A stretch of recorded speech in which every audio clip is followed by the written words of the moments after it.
All right, all right, all right. Good afternoon. It's your boy Manny Fresh, along with the Pontiff of Pugilism, Derek Collinsworth. It's another episode of Soapboxing Podcast. Let's get it started. Oh,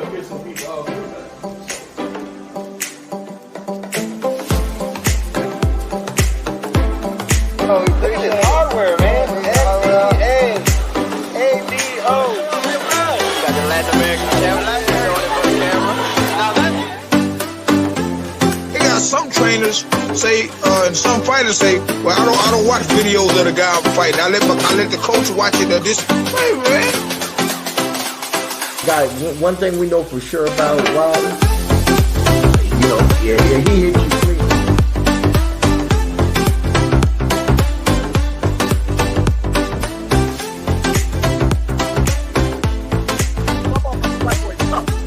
Right. And this woman whooped the whole world twice. The whole world. All right. Good afternoon. Hey, real quick, if you're watching this on YouTube, because that's actually the only place we're steaming it right now, because somebody got banned for 24 hours. And that was me.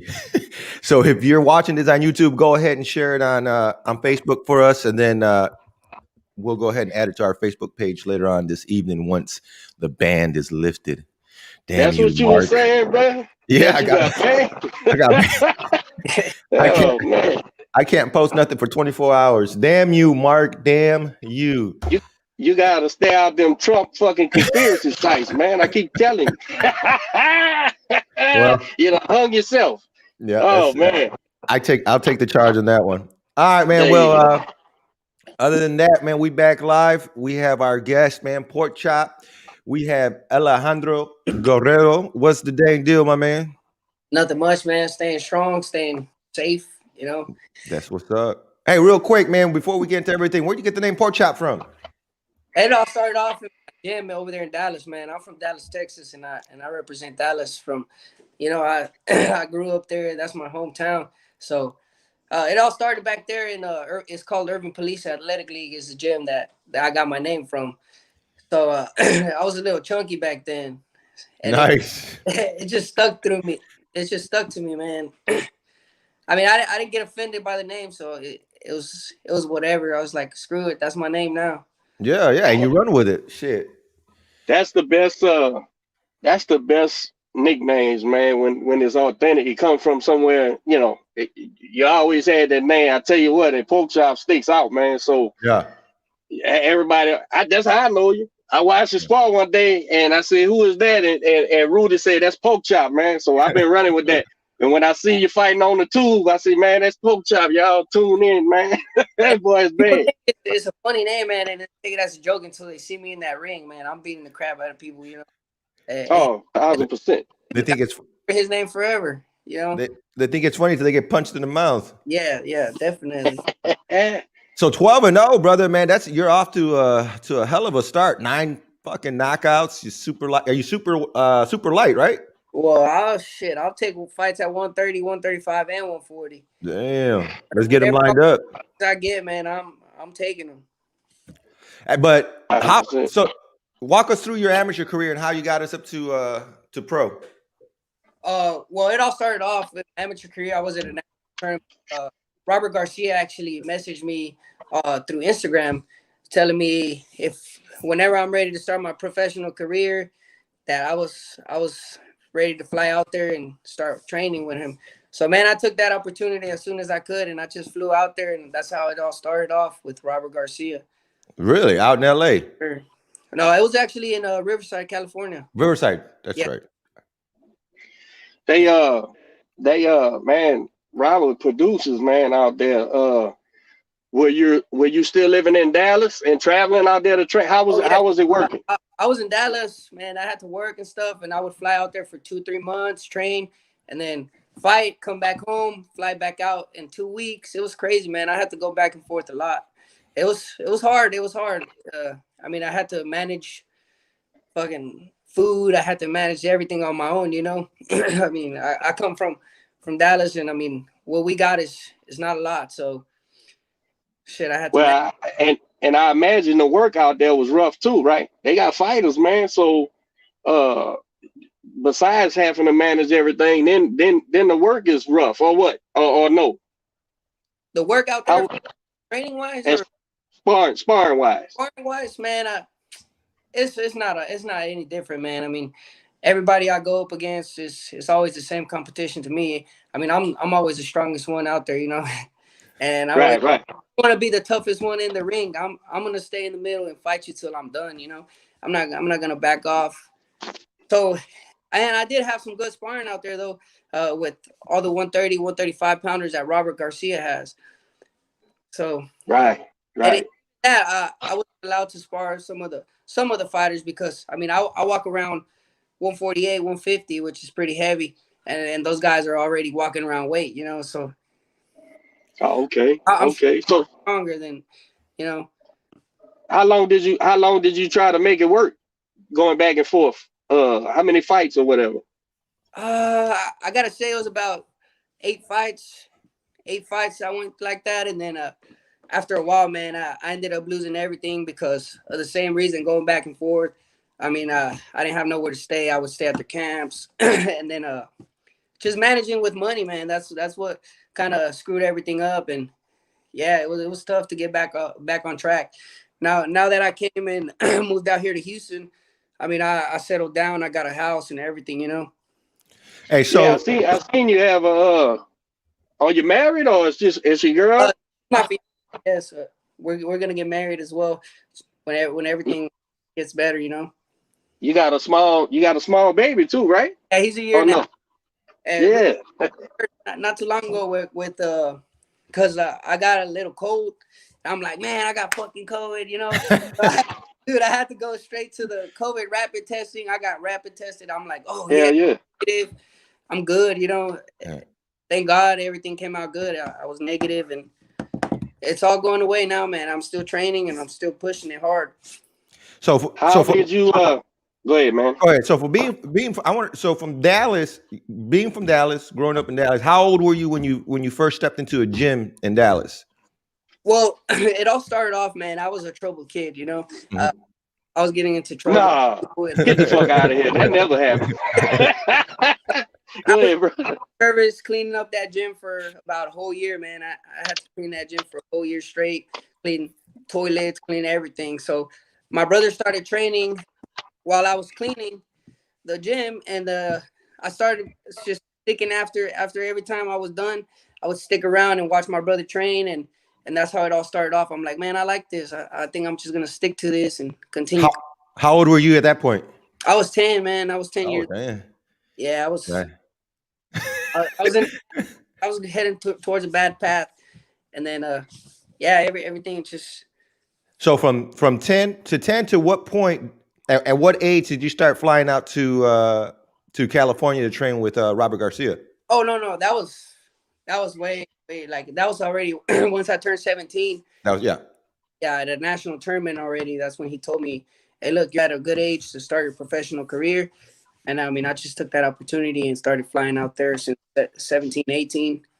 And then from California, did you make your way back to Dallas, or did you come to Houston? Well, I ended up meeting a trainer, so I flew out to Houston. I was flying out to Houston, doing a 2-week little training. Mm-hmm. I kind of started off coming to Houston more often, you know. But it was nothing serious. It was more of like just coming out here, getting sparring, training, and then going home, you know, going back to this. And then when I got a call for a fight is when I would fly out to California. So I would stay ready until they called me and then fly out to California. And so now, how long have you been in Houston? How many years now has it been?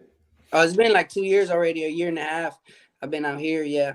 And how you enjoying it? Because ain't no secret, you know, Dallas and Houston. You know, how does that play a role in your life or not? Not really. Yeah, it does, man. A big already. Oh, what's up, man? We hang out with people from Houston, from Dallas, and we know everything, you know. So at the end of the day, we grew up here. We know what it's like. Shit, we gotta live this life regardless, you know, and just hustle and make things happen because nothing's gonna come to you handed, That's what's Tell me up, how man. you ended up with Rudy, brother. Rudy, man. How you, like, in other words, how you got to Houston? Yeah, What was the catalyst for that? yeah. I was actually training with a guy named David Martinez. He was actually training me out here in Houston. So I would go to gyms and spar, and we would spar Rudy's guys a lot. And Rudy knew I was the real deal. So he would always put me against his toughest fighters he had, and he would see that I would walk through him. So we got in good contact, and he became a good friend of mine.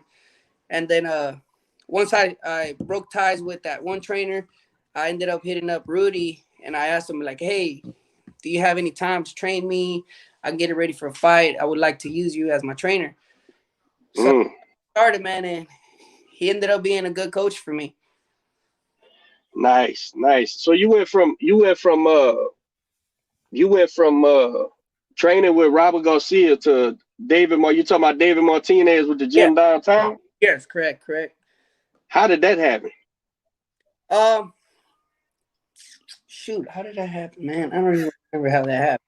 Yeah, there's so much crap going on, man. I don't even remember. It's just. It just happened to walk into his gym. Yeah, it just happened to walk into his gym. He made me an offer. He said, hey, look, come train with me. I'll train you for this fight. And it just happens like that, I mean. Absolutely. So you reached out to Rudy. So is Rudy, where's Rudy? Where y'all working out of? O Athletic or what? Or where y'all working out of? We actually train from O Athletic. We go to different gyms since I'm getting ready for a fight. I have to do different sparring sessions with different people. I'm using people who are fighting at 147 right now because I mean I need the bigger opponents and I'm taking them on. So we're going back and forth to different gyms, just getting sparring, and then after sparring, then I do my training there at the same gym. For example, Eastside Boxing Gym. We go to O Athletic. We go to. What other gyms do we go to? Wherever Rudy sees. Oh, correct. We go to H-Town Boxing more than anything. I mean, that gym's it's an amazing gym and it's a good gym to train. They got good bags and everything. So, do you have a date right now, Post Shop, or what? Yes. Or was it? I'm actually fighting on February 17th. Out in Connecticut, okay. Huh? Yes, out in Connecticut. Okay. Are you So you in camp right now? Yes, I'm in camp right now.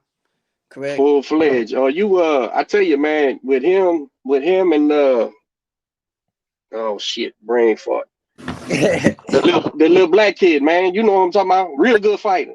Talking about Breon?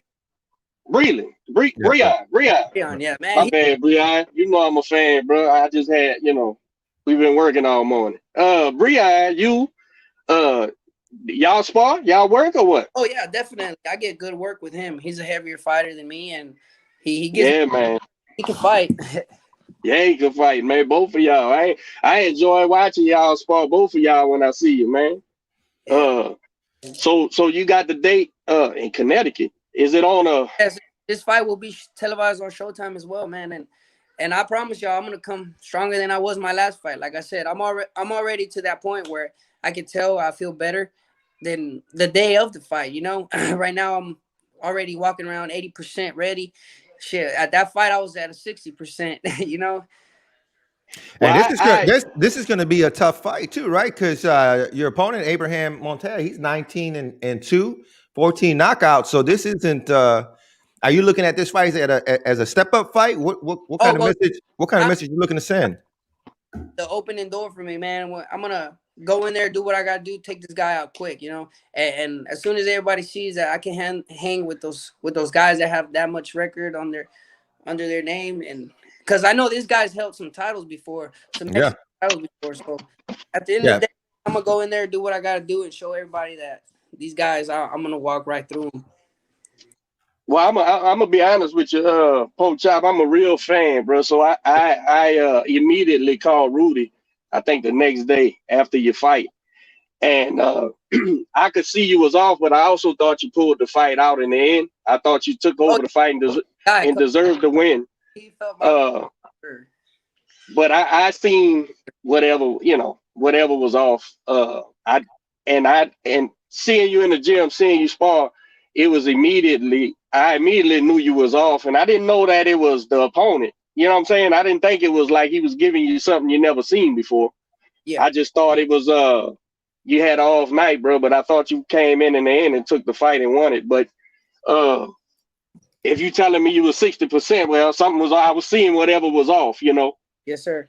I mean, everybody saw it. I mean, even the commentators on the fight, they I could just hear them, and then. But I mean, at the end of the day, look, I pulled the fight off, and I knew I hurt this guy. Yes. I didn't look too bad. You understand? Like, it's just. Well. My point where I can do better.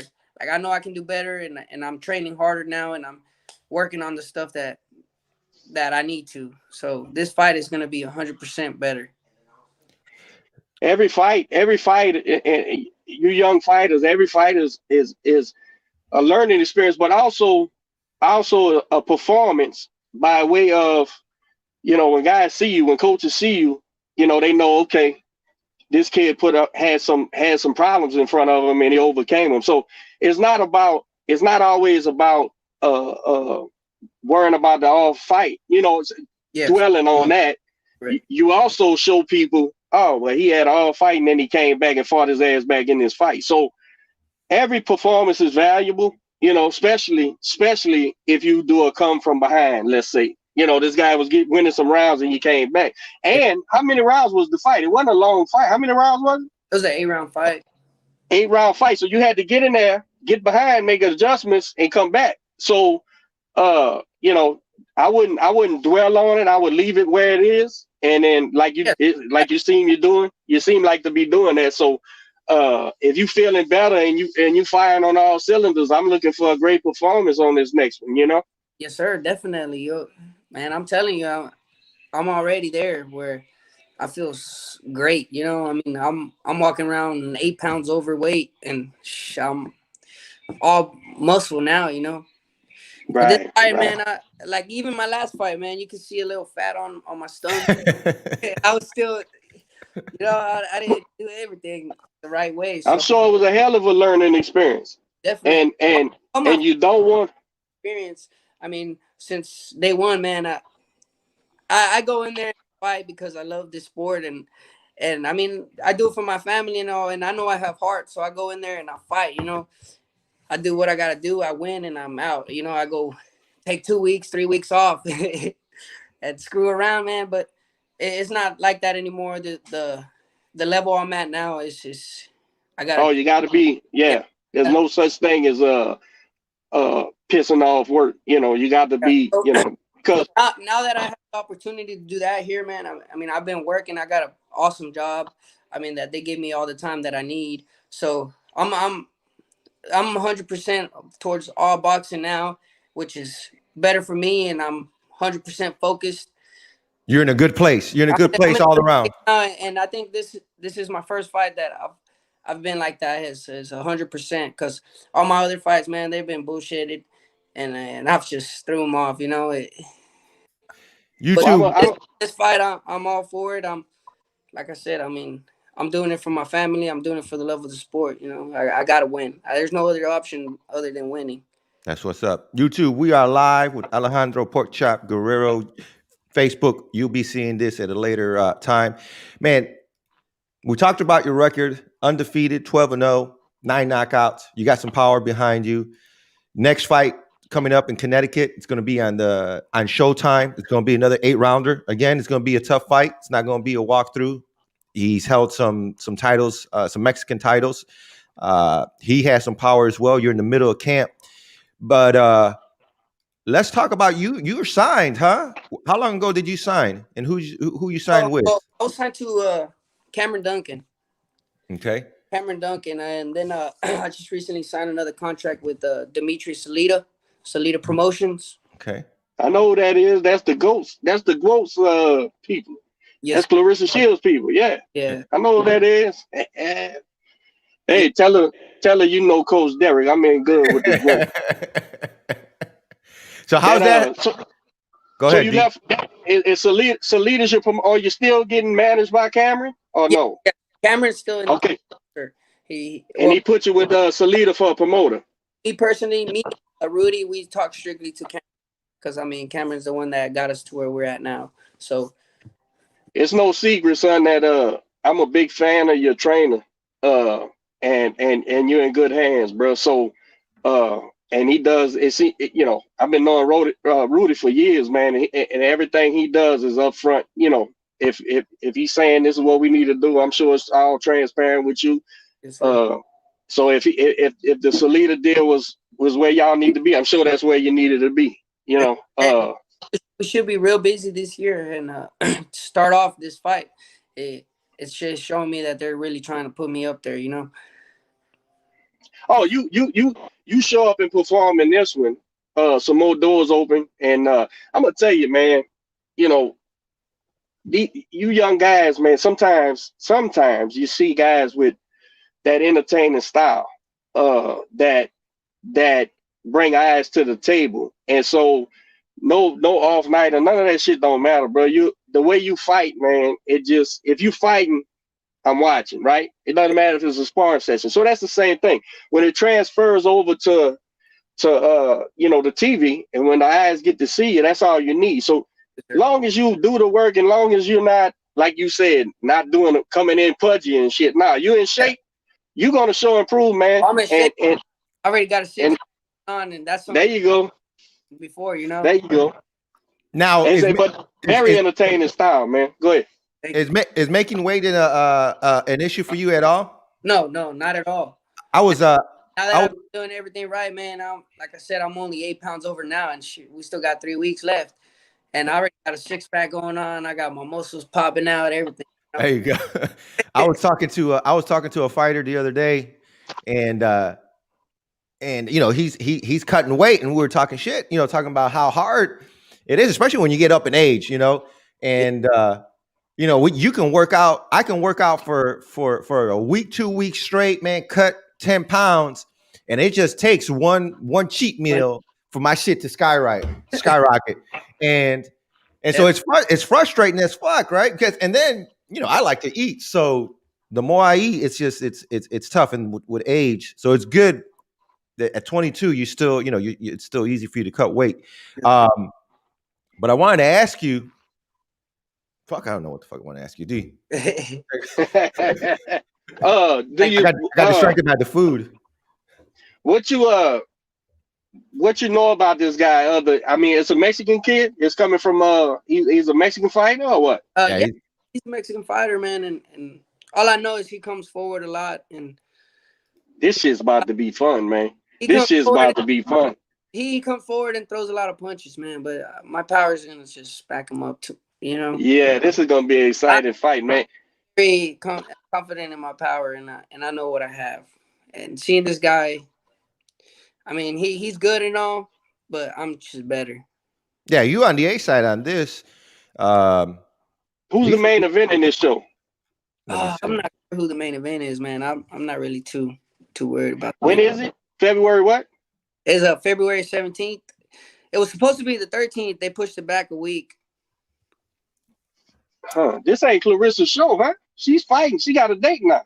No. It ain't that. Clarissa ain't boxing, is she? It's a Russian. Yeah, she got a boxing show. Yeah, she's fighting this white girl, foreign girl, I think. Oh no. Huh? I don't know. I mix them all up, bro. It's too many dates to remember. So is it going? Do you know it's going to be on? Oh, you said Showtime. It's going to be on Showtime. Oh, okay. Her fight's on that fight TV app. So you on Showbox or whatever, Showtime. Yes, sir. I wonder who it is, man. I don't know. It's a wrestler. I put his name up right now. We have that. I have that card on there real quick. Hopefully this doesn't cut off. Man, but it sounds like you in a good spot, bro. You're 22 years old. Just bought a house. About to get married. You had a baby. You're signed to a management company and a promotion company. You're undefeated. What's the outlook, man? What's the game plan? How you see this? How you see the next couple of years playing out for you? Man, I just want to keep moving forward, man. I mean, continue doing what I'm doing with the boxing game. eventually get to that level where I'm 100% boxing. I'm training full time, and that's what my main focus is. Is I'm gonna get to that level, and I'm gonna continue winning these fights so I can get there. You know, I mean, everything else will fall into place on its own, God willing. How far up? How far up do you want to get? In, where do you see yourself settling in at as far as weight? What division? Oh well, I'm gonna fight for 130. 130 is gonna be my division, man. I mean, What do you think about? What do you think about that division right now? I'm coming for everybody at the division, man. It's a high. Once I'm done with 130, I'm going to 135. You know, just keep going forward. I can hear y'all. Must have lost a little connection. Who do you like? Who do you like at 130 right now? Who do you think dominating? Well, I know Shakur's up there. Yeah. Have you been able to work with him since you? He's in Houston a lot. Oh, but I mean, I do spar the people he does. For example, Michael, I sparred him a couple rounds. I mean, like I said, man, I can't be sparring these small guys. I got to fight people who are fighting at 140, 147. For example, like champs ago, man, I had to spar Regis to get ready for my next fight. So, D Regis is a bad boy. How'd that go? And I'm telling you, that's probably one of the best friends that I have out here in Houston, which it's hard to get him, you know, it's hard to get in contact with him now. I moved around with Regis the other day. It felt like 12 rounds. I think it was just the last 30 seconds of the round that I. Yeah. What the fuck? What happened with? For example, like even Breon, he's a 140 pounder, and I move around with him too. You know. Let's see. So 130, man, but 130 is loaded. You got Leo Santa Cruz in there. You got Forrest out of there. Shakur. Oscar Valdez moved up to 132, right? Martinez, Oscar who? Valdez. Oh, Valdez. Or he's 120. I don't know. I'm not sure. So how many more fights you want to get under your belt before you start calling out some of these guys at 130?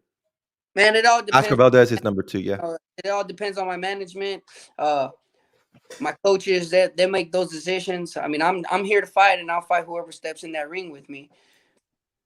My fault, guys. I could hear y'all. I don't really in that ring. I'll fight whoever. I can hear y'all talk about Shakur and Regis and all that. I guess y'all couldn't hear me. Nah. My bad. You're good. Yeah, that 130-pound division is boxing stacked, yes, but sir. that division there is stacked. But the beautiful thing is that you're in a city where you get that world class work. You know, you can get there's the spar. Hell, some of the top guys is here, so you get to spar, like you said, with the same guys, and hopefully get in that. You know, if it's conducive to what you're trying to do, you know, getting in the ring with Shakur, getting in the ring with all these guys, that can happen. You know, you don't always want to be in the ring with a guy that has a title because you're hoping to fight him, but you know, getting in the ring with guys who work with him, same thing. You know. People weighing around the same weight class, a lot of them don't want to spar you because the same reason, they know you're in the same weight class. And so at the end of the day, I mean, it doesn't matter to me because, like I said, I'm sparring guys. It's a fight. Yeah, right. I'm sparring big guys, and whoever steps, fight regardless. You know, getting a lot of work in out in California, and I already think I already know the answer to this question. Where did you get the best work, out in Cali or out here in Texas? In California, man. Yeah. You know, it has the best. Some of the best fighters out there. So, yeah, I was getting work with Mikey Garcia. I was getting work with Brandon Rios. I was. Okay. Yeah. Joseph Dorno. Everybody 130. Eric De Leon. Who else is out there? We got Brian Lua. You know, it's some good fighters out there, man. That were with me in the amateurs as well, you know. What's going on with Mikey? Is he going to stay at 147 or he's coming back down? I'm not sure. I really hope he comes back down because he looks like he's struggling up in those big weight classes, you know. You know, a lot of times guys that are great fighters. Like I'm a huge Mikey guy, right? Been a huge Mikey guy. Yeah. And a lot of times guys are so skilled, right? And have the experience in the gyms with top guys and shit, that they can perform above where they're supposed to be, right? But then they run into where the size does make the difference. And now you kind of caught, because you're like, I could whoop 47s. Yeah. But Earl, I had to not take a chance on getting whooped, you know. So I would like to see Mikey go back. I mean, I don't know how low, but you know, he's proven that he could beat top 47s or bigger guys. But that upper, you know, when you start fucking with Bud and Earl and all them, and they giving you problems, you know, you don't even once you get in there with a guy that's bigger, man, you automatically like, oh shit, this guy's. You really figure out why there's weight classes, right? Yeah. You really figure that shit out. But most guys, especially gym guys, Pork Chop, and you could probably attest to this. You know, a lot of guys who give you the greatest work in the gyms, you know, for camps and shit, well, they not fighting at their real weight anyway. You know, they bigger, but they not really bigger if they was contenders and shit. Yes. You get in there with a top guy who's fighting that weight class that you're actually not supposed to be at, you recognize it immediately. Oh. You know, we're in that's where I'm at now. We're in camp with Jared Hurd, right? We've been in camp with him 2 months now.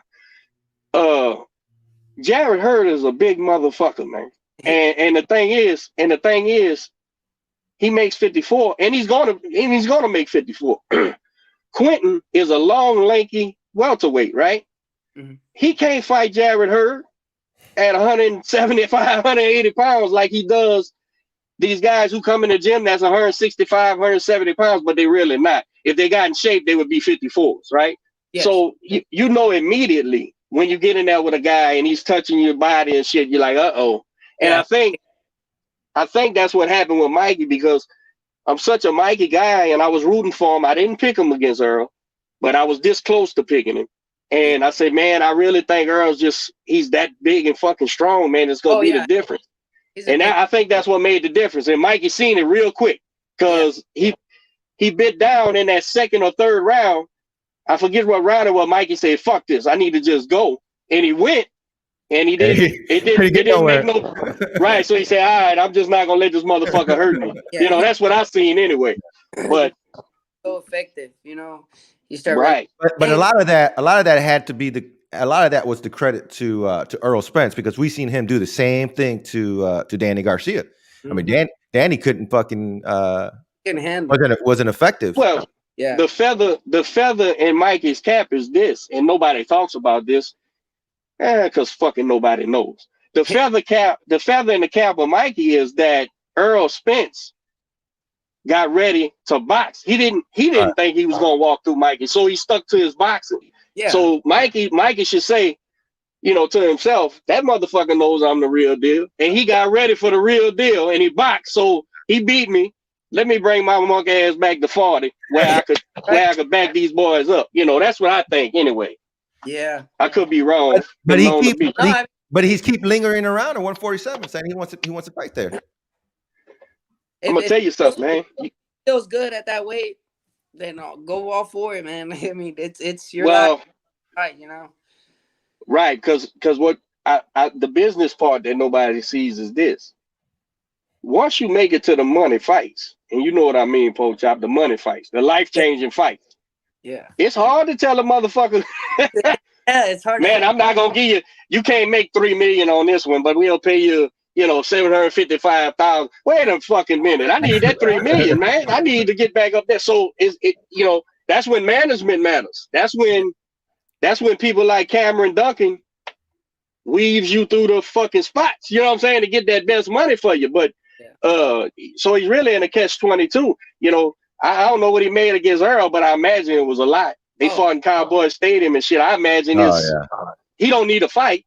So it's hard to get him. It's hard to get him to get excited about fighting a guy, you know, that's going, like I said, you know, $500,000, $750,000. You know, what the fuck am I doing here, man? I just fought for whatever. You know, that's the business side of the game. I think that people don't don't really see, especially fans, because fans think of boxers like teams, and it's not. It's nothing like that. So He they made $3 million on that fight. see what I'm saying. So it's like Pork Chop's gonna build his fan base, right? And he's got me, right? Well, I'm different. I'm in boxing, so I know different shit. But a fan will jump on Pork Chop and be like, Pork Chop's the fucking man. I'm riding with him, right? So as a fan, he starts mapping out Pork Chop's career in his mind. He's like, we need to fight this guy, this guy, this guy. He has no fucking clue that this guy ain't worth fighting because I can make the money with this guy. Yeah. And this, they don't think like that. They think like, like a 16-game season. Well, we got to fight this guy, this guy, this guy. No, bro, that shit don't work like this. This is contract work. Fights that aren't even, for example, like you got Devin Haney, you got Ryan Garcia, you got Teofimo Lopez. Everybody wants them to fight because they're the top dogs. But at the end of the day, they're gonna. Well, they got to shuffle them cards and figure out how to play the cards. Right, exactly. That's a very good point, and I wanted to bring that up with this guy Ryan Garcia. There was all that talk that he wanted to make this Tank fight, and all of a sudden last week Ryan's talking about passing that up because he wants to make this huge fight, and speculations have been that it's Pacquiao. So my question is this: one, do we really want to see a Ryan Garcia Pacquiao fight? And two, Pacquiao, he might be old and shit, but man, Pacquiao, I don't know. Would he beat him? Ryan Garcia don't give a fuck about what y'all talking about. He's looking at that Pac-Man check. Exactly. See, he's not a 47, but he'll take a Pac-Man fight thinking he can win and take the loss. Do you think you actually think he's going to win? I mean, do you think? Take that shit. Do you think that Ryan Garcia believes he can beat Manny Pacquiao? Nah. Yeah, man. Ryan Garcia ain't afraid of these dudes. He's a young kid. He don't know no better. He'll know when he gets in there. It's not a matter of being afraid. I ain't afraid of death, but I know that's going to come one day. You afraid of death? You afraid of death? I'm afraid of death too, motherfucker. You never been in a life and death situation. Oh shit. No, but I see this much on a check. I'm gonna go in there and do. Well, that's what I mean by it. Not does he dream about a Pac-Man fight and I'll beat him? No. Yeah. Bro, those commas and zeros, man. All of a sudden make you feel like you can beat anybody. Now, once you get in the ring, that's something different. But what is Ryan, Pork Chop? 35? He's a 35-pounder? 35, yeah. Or 30, no? 130. Yeah, I think he's 130. Okay, he's 130. So he's plenty big enough for Pac-Man size-wise, but he's not boxing-wise. He's a 130. There's too much money on the table down there at 130 with all those elite guys that he needs to get navigated through. And here's the thing. When they was talking that Tank shit, to me, regardless if you think Ryan wins or Tank wins, from a coach's standpoint, and let me put my manager's hat on. Do we fight Tank out of all the three? No, you don't. No, that's silly. You fight the guy who don't knock nobody out if you're gonna fight one of them, and then if you get past him, then you go get Tank, and then hopefully if you could beat him, T.O. fucking finishes making the money he deserves because they kind of got him with that fight, and then y'all figure that out. But skipping all that to go fight a Pac-Man fight, that just helps Pac-Man. If you're a little guy like that and he's trying to make some money, I don't know, but I didn't think the Tank fight made sense, even though they're in the same division and all that. But like, if you Ryan Garcia, and I'm not the Garcia guy, believe me, but if I'm Garcia's management and you got Haney, Tank, and T.O., who do you take first? I don't think you fight the guy who fought the better fighter, who was getting beat, in my opinion. And then he dropped the bomb on Leo. He dropped the bomb on him, but Leo was giving him all the fits in the world, like I figured he would, till he clipped him. So you don't put your young boy who just got up off the deck in there with a puncher, even though he probably could win, but you don't do that. You go get Haney and let Haney throw them combinations, but he ain't gonna hurt him. To me, that makes more sense. I don't think that conversation should be even held yet. I don't think Ryan, when it comes to those three fighters, I think Ryan needs to have a couple more fights beneath him under his belt before he starts fighting. But here's the problem. How are you gonna go already? He's a star already. So how old is he? How old is he? Who? You got to be. Yeah, you got to be. About your age, Pork Chop? Like About 20. your age? Yeah, I fought all of them in the amateurs, other than Teofimo. How old What is you he? think Ryan Garcia should do? He's 22. He's 22. 22. What should Ryan Garcia do, Pork Chop?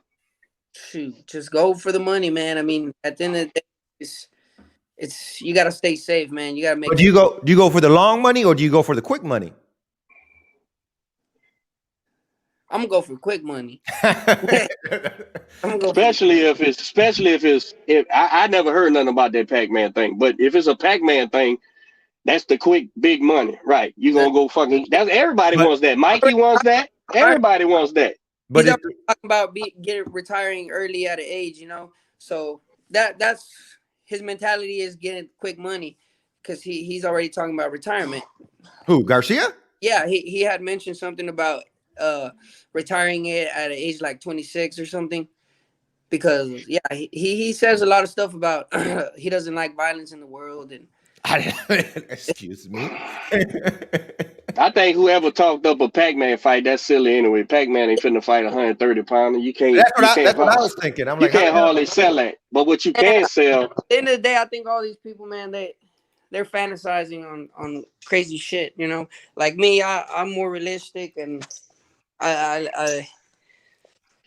gonna tell you something, man. You in the division, you show up and show out. You in the division, getting the calls real easy. You know, 15 fights, 14 fights, you get the call. You know what I'm saying? Hey, they need somebody for Garcia. They need somebody for Tank Haney, whoever. You ready? And it's go time, you know? Yeah, definitely. And I'm ready. I'm ready now. I just haven't had that opportunity to, you know, show my skills and to show everybody that I can do it. Don't get too far away from your Wi-Fi. I just need that door to be open, which is going to be this fight. I'm sure everybody's going to watch it on Showtime and realize that I'm the real deal. Not to, because no fighter needs no more pressure, of course, but there's an opportunity, man. You show up and put this fucking guy away, man. You already know how valuable that is on Showtime. So you're always 2-3 fights away from, you know, getting a fucking call. Look at the game has changed, man. You used to need 25, 30 fights to get a shot. Guys are fucking title fights at 13 fights, 14 fights, you know, and it's up to the guys and their coaches to be ready for that, you know, and you're in a stacked division. Guess what? If it's 3-4 top guys, that's 3-4 top people that need fights, right? And so you come in there and stick a stick in the fucking spokes. You know what I'm saying? And disrupt some shit. And just like that, overnight, you become a Banana Rosario or one of these guys who wasn't supposed to win, and then he goes in there and beats some motherfucker's ass. Now he's the man. So that's what's great about being in a stacked division. And believe me, as they opening up boxing, even if they calling it, you know, half crowds or whatever, they getting crowds again.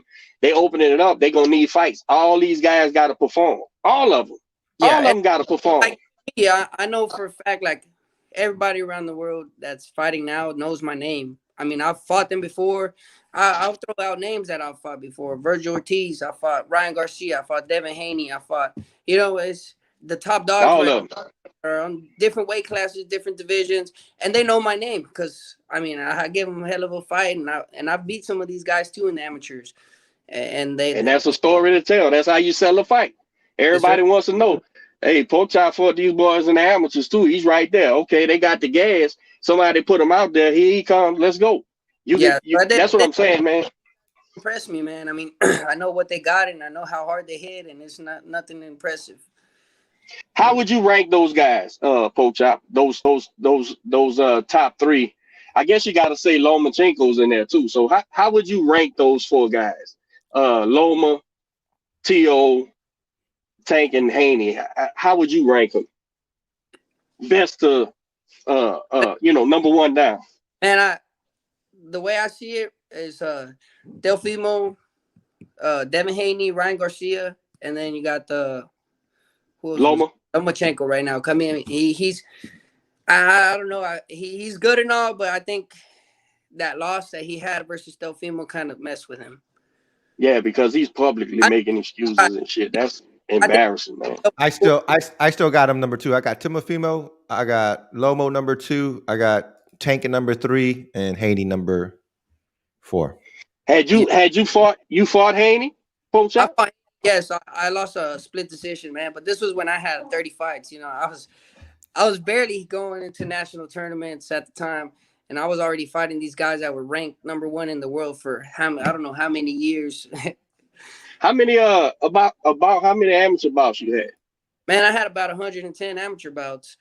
And Wow. Okay. Yes. That's yeah, man. You right here on the cusp, man. You get these opportunities, you got to show out and show up and get thrown in that mix. Like I'm saying, anytime there's a deep division and there's that many people that can sell fights and people are paying attention, somebody's got to fight them. Especially when they bickering about who fights who and shit. They got to fight in the meantime, and that's where you come into it. And that's the part about boxing that people love, and it does happen, is the, you know, one fight changes every fucking thing, man. If these fucking people fuck up and let you in the ring with them and you ready and you know what you're doing, you go there, you change the whole world, bro, overnight. And that's the beautiful thing about boxing. And a guy like you who knows you know, well, shit, I know you're on this level, right? It's just about performing. So you get in there and you show out and show up and make a name, you get right in there. Boom, you're right in the mix. And one of those guys say to themselves, well, we, you know, a lot of times people talk about this, we building this shit up, right? Which is fucking insane. When motherfuckers the guy, you already know he's the guy and he's the next guy fight. Yeah. But why they saying that, a lot of times they allow guys to come in and disrupt that thing. You know what I'm saying? On a grander scale, look what AJ did with Ruiz. You know, thinking he's taking a light touch and got fucking slept. So that shit happens, man. And you just got to be prepared. You can't be sleeping. And it's hard to keep guys, it's hard to keep y'all kids interested and on it. Guess what? I don't care what this guy's name is on February, whatever. I don't care what the fuck his name is. He's one cog in the wheel. You got to get him out of there. We got to get him out of there, go to the next thing. Yeah, so that's my mentality. I mean, that's always been my mentality. It's like, I don't give a damn who's in that ring. I mean, at the end of the day, I'm working hard and I'm going to go in there and I got heart and I can fight. That's all I know and that's what I'm going to do. Hey, so you've been in the ring with Haney and Ryan Garcia. You get the call. Next week. Ryan Garcia, man, it was a crazy story, man. When I was in the amateurs, I actually got disqualified in that fight because I cussed out the referee. Oh shit! Yeah, so I ended up hitting him with a body shot, right? And he goes down because I know it was a body shot. I have it on video and everything. I caught him with a body shot. He goes down and he grabs his cup. So they start counting, saying it was a low blow, and I get pissed off and I'm like, man, fuck you. I start telling the referee and the referee just starts. I'm like, man. So I take off my gloves and I just walk out the tournament. Yeah, that was a veteran move, man. That was a veteran move by Garcia, man. Shit. He said, shit, man. He been a nut. Yeah. If you get the call to fight him, what? How do you beat him? How do you beat Ryan Garcia? Where's his flaw in a fight against you? Man, I know he stands up real tall with his chin way up high.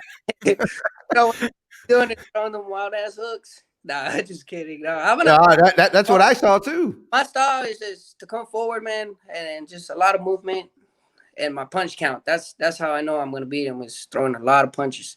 Because I mean, all he's gonna be doing is running around that ring trying to box me. You have a very I don't know if everybody sees it like I do, but you have a very deceptive defensive ability. In other words, motherfucker might think you're getting hit, but you're really not. I noticed that right off. You know how to roll shots and stay in roll shots, catch shots, block shots, and still be there for the counter, which is a very, very, very fucking important fucking thing, man. My coach doesn't like that, man. He doesn't like me catching shots or staying there and taking them shots, man. They're not hurting me at all, but he always tells me, man, you got to get off that habit and start rolling your waist, you know. So, well, every you know, I'm the same way. If my fucking gig is in sparring, if he gets hit, I count him. Yeah, that's one, motherfucker. No more. You know, I don't want nobody getting hit either, because I don't care how tough a guy is. Your lights can get turned out Yes. when you don't see it. When you don't see it, that's the one that catches bloop, and you don't even. They picking you up off the ground. You're like, what the fuck, man? And you can be tough. It don't got shit to do with it. It's not seeing. That's why it's called, whiplash in the car. You didn't see that car coming. It And jets your fucking head and your brain shakes. Yeah. His point was those 8-ounce gloves, man. It's hard to Woo! 8-ounce gloves. It's Yeah, man. going through everything. Yeah, man. Right on the fucking button. So And what one would shot changes everything. What would be a tougher fight for you, Garcia or Haney? Who would you rather Haney. see? Haney. Yeah, Haney would be a tough fight. His punch count's real high, and he can box, man. He knows how to fight. He throws a lot of punches. I'll throw it down with him, man. He'll be a good fight. He said, send me the contract. I sign right now.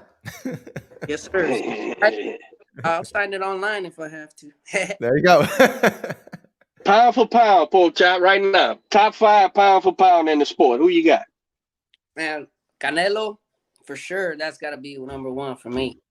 Mm-hmm. You're right. Yep. Delfimo's up there right now, too, man. I love the way he fights, and I love his style. I love fucking T.O., man. I love that kid, too, man. I can't lie to you. Crawford. And then, who else? Crawford. It's a different weight classes, but, man, those are... Yeah, we doing pound for pound. Pound for pound. It don't matter. Errol Spence. Errol Spence is up there.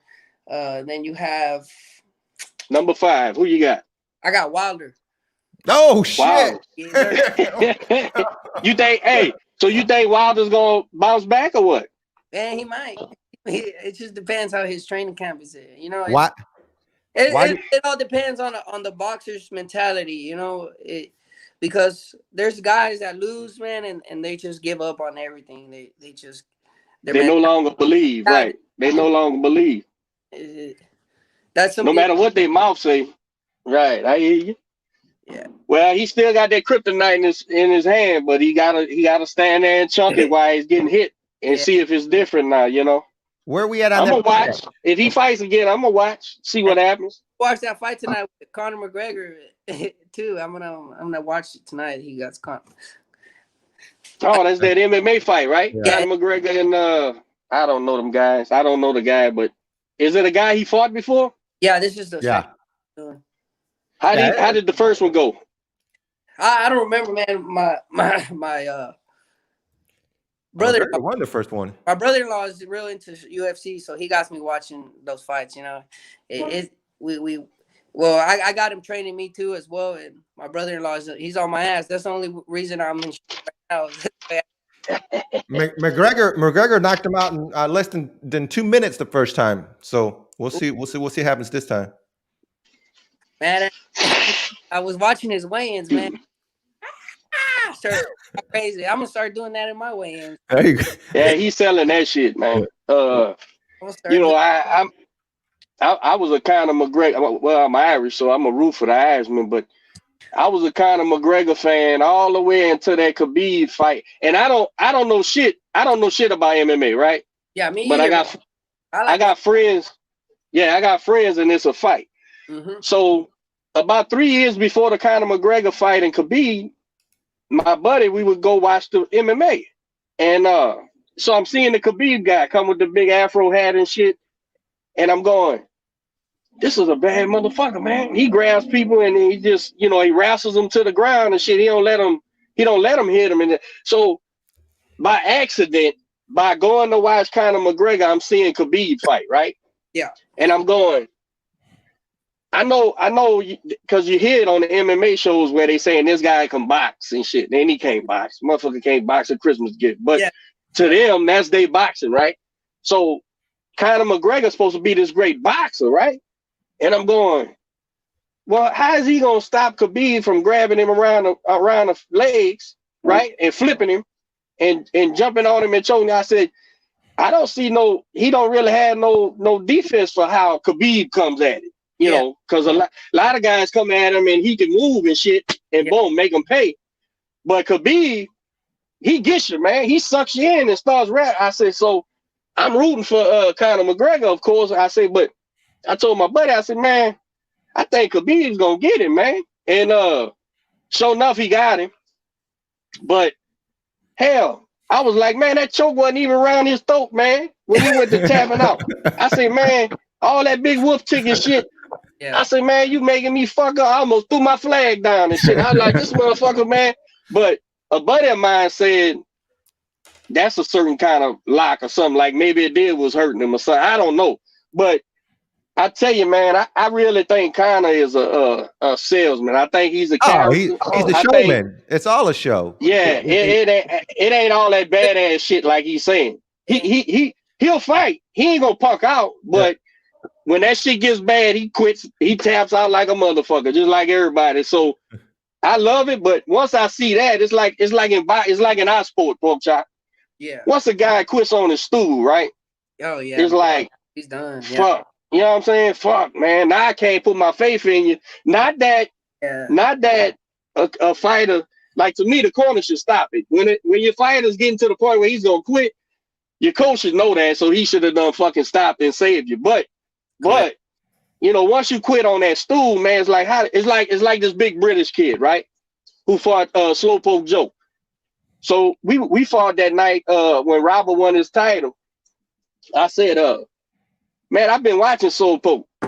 He can box. That dude can fight, man. I said he's so fucking slow, but he takes it. He got good whiskers. He sees it coming. So he gets hit. I said, but this young boy, this young powerful kid, I was talking to Bobby and them, and they was telling me how strong Joyce was and this, that, and the third. I said, but I don't see the boxing there. That's just me. I don't see the boxing there. And if he don't catch Slowpoke with something early, that boy's gonna get his ass whooped. And so we laughing. And as the fight's going, I'm seeing Joyce ain't having no problem with his power, and he's getting that jab going. And then I seen two rounds before Joyce quit. Ask Robert Redmond. I'm sitting there with Robert Redmond. I said, that boy's about to quit, man. And they was looking at me like you crazy. I said, watch.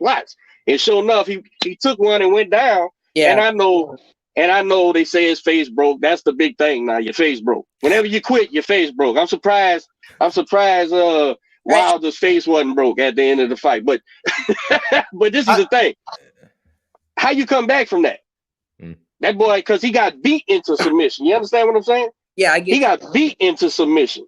Yeah. I'm not saying that his eye didn't break. Maybe it did. But yeah, I've seen fighters get their fucking fractured cheekbone and keep fighting. You know what I'm saying? It's two different things. And I'm not saying you should keep going. Matter of fact, if I know your face is broke, I'm gonna stop the fight. Yeah, stop it. But his eye was open. That eye wasn't closed. His eye was open, bro. I don't know, man. I don't know. Yeah, like my last fight, man. I was in the ring about the seventh round. I hit with the straight right. I could tell in his eyes he wanted to quit. You know, I saw it right away. I seen it. I seen it. You just had to finish convincing him. I started going for the kill. You know, I started hitting him more and more, and then I kept seeing him turn to his corner to see if the corner wanted to stop it. You know, he was begging for them to stop it, but I guess he didn't want to quit on his own. He was just expecting the corner to do it. So I noticed what you did, and then I noticed exactly what you're talking about. Yes, and I still thought, and maybe I'm trying to remember. I still thought we kind of left him off the hook in that last round, even though I thought we won it. We let him off the hook to where he would finish the fight. A little bit more pressure, I think he would have took the fucking knee too. I seen the same thing you seen. For a fact, if I were even to get a rematch with him, or if he wants to fight me ever again, man, I'm gonna take him out. For a fact, I know I'm gonna take him out. He don't want to do that mistake ever again. Go back in that ring with me. No, he ain't gonna fight you for what? why I'm gonna do that shit? Yeah. But again, you learn something, you show improve, you perform. Motherfucker see you had a little trouble, and then you came back and you made the adjustments and won the fight, man. So now you get another shot against another guy and you make a big splash, bro. I'm excited to watch the fight. I'm excited to see what happens next, man. There's no excuse. Like I said, no excuses. I admit to like even realizing that I was not in the best shape. You know, I mean, it was my fault. I take the blame for it. I didn't train hard or whatever. But this fight is a totally different story. Now I'm 100% and feeling better. Absolutely. Y'all I'm make sure time with my family. You know, it's all working out good, man. it's a good place to be at. Yes, sir. I mean, Well, y'all, nothing better than being around your family, them supporting you on your boxing career, and Yes, yes. go forward. It's a team effort in boxing. I mean, it doesn't get said enough, but it really is a team effort from the wife to the fucking to your parents. I got You my know, wife working.